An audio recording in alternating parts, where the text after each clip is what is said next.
ওভারলোডের জরিমানা বাঁচাতে পাথর ব্যবসায়ীদের নয়া ফন্দি ভেস্তে দিল পুলিশ।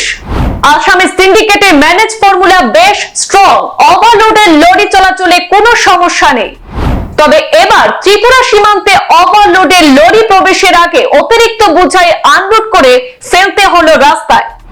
আসামের ওভারলোড সিন্ডিকেট ধাক্কা খেল ত্রিপুরায়, কিন্তু সেটি আদৌ কঠোরতা নাকি দর বাড়ানোর তদবির সে নিয়ে শুরু হয়েছে চর্চা।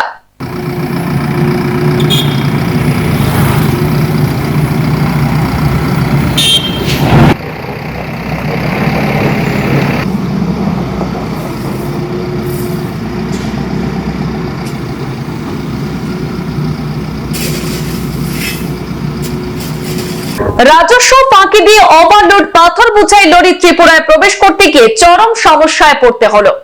ত্রিপুরার প্রবেশ মুখে চুরাইবাড়িতে পরিবহন বিভাগ থেকে জরিমানা আদায় করা শুরু হতে ওভারলোড জেসিবি দিয়ে আনলোড করে ফেলতে হলো রাস্তায়। পূর্ণাঙ্গ ঘটনা জানার আগে আরেকবার দেখে নিন সিন্ডিকেট চক্রের ধাক্কা বা আসামের পাথর ও লাইমস্টোনের ওভারলোডের লরির দুর্দশা।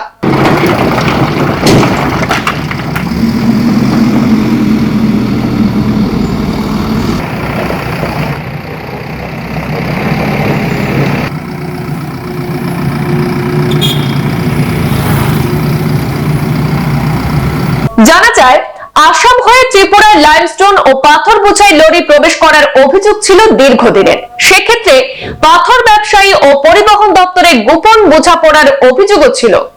কিন্তু রহস্যজনকভাবে সোমবার রাত থেকে হঠাৎ করে ওভারলোড পাথর বোঝাই লরিতে নিয়ম অনুযায়ী জরিমানা আদায়ের উদ্যোগ নেয় চুরাইবাড়ি পরিবহন দপ্তরের কর্মীরা। আর তখনই পাথর ব্যবসায়ীরা নতুন ফন্দি এঁটে চুরাইবাড়ি গেট এবং থানা এলাকার মাঝামাঝি জাতীয় সড়কের উপর সোমবার গভীর রাত থেকে ওভারলোড করে নিয়ে আসা সেই পাথর আনলোডের কাজ শুরু করে দেয়। সে সময় বিকট শব্দে আশপাশে থাকা বসতবাড়ির লোকজনরা ঘুমোতে পারেনি বলেও অভিযোগ ওঠে। আজ মঙ্গলবার সকালেও বেশ কয়েকটি ডাম্পার লরি জাতীয় সড়কের উপর দাঁড় করিয়ে জেসিবি দিয়ে ওভারলোডের সেখানে পাথরকুড়ি ফেলে রাখা পাথরকুড়ি যখন লোডিং করা হচ্ছিল, ঠিক সেই সময় খবর যায় চুরাইবাড়ি থানায়। সাথে সাথে পুলিশ ঘটনাস্থলে পৌঁছে বিষয়টির সত্যতা খুঁজে পায়। লোডিং আনলোডিং এর কাজ বন্ধ করে দেয় পুলিশ।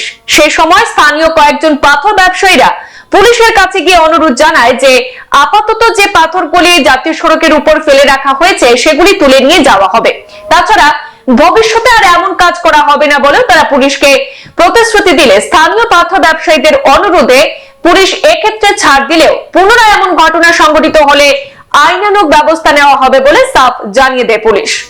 এদিকে জানা যায়, ওভারলোডের জরিমানা ফাঁকি দেওয়াই ছিল পাথর ব্যবসায়ীদের মূল লক্ষ্য। আর ওভারলোডের জরিমানা শুরু হয় 20,000 দিয়ে, আর প্রতি টন ওভারলোডে 2,000 টাকা করে হবে জরিমানা, অর্থাৎ বাড়তি 5 টন ওভারলোডের ফাইন দিতে হবে 30,000। যদিও পুলিশের চাপে পড়ে এক্ষেত্রে তারা সফল হয়নি, তবে পুলিশের এই রেহাই করার ঘটনাকেও ভালো চোখে দেখছেন না সাধারণ মানুষ। আমাদের হাতে মন্তব্য রয়েছে পুলিশের কাছ থেকে আমরা আসল বিষয়টুকু জেনে নেব। ওভারলোডিং কিছু পাথর বোঝাই গাড়ি ন্যাশনাল হাইওয়ের সঙ্গে কিছু পাথর লোডিং আনলোডিং করছে। এই খবরের ভিত্তিতে আমরা সেখানে যাওয়ার পর দেখি ঘটনাটা ঠিক।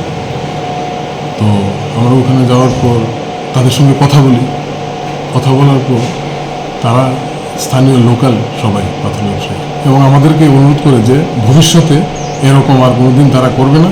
তো তাদের এই কথার পরিপ্রেক্ষিতে এটাই আমরা করেছি। যদি আগামী দিন এরকমভাবে আবার পুনরায় তারা এরকম করে, তাহলে আইনানুগ যা যা ব্যবস্থা নেওয়া আমরা অবশ্যই তা নেব। এটা ঠিক চুরাইবাড়ি থানার পেয়ার হয়ে সেলটেক্স গেটের ঠিক মাঝামাঝি জায়গাটার মধ্যে। পাথরগুলোর কারণটা কি হতে পারে স্যার? ফাঁকি দেওয়া এবং সাধারণত এরকমই। সংবাদ এ পর্যন্তই, ফিরছি পরবর্তী অন্যান্য আপডেট নিয়ে, সাথে থাকুন। ধন্যবাদ।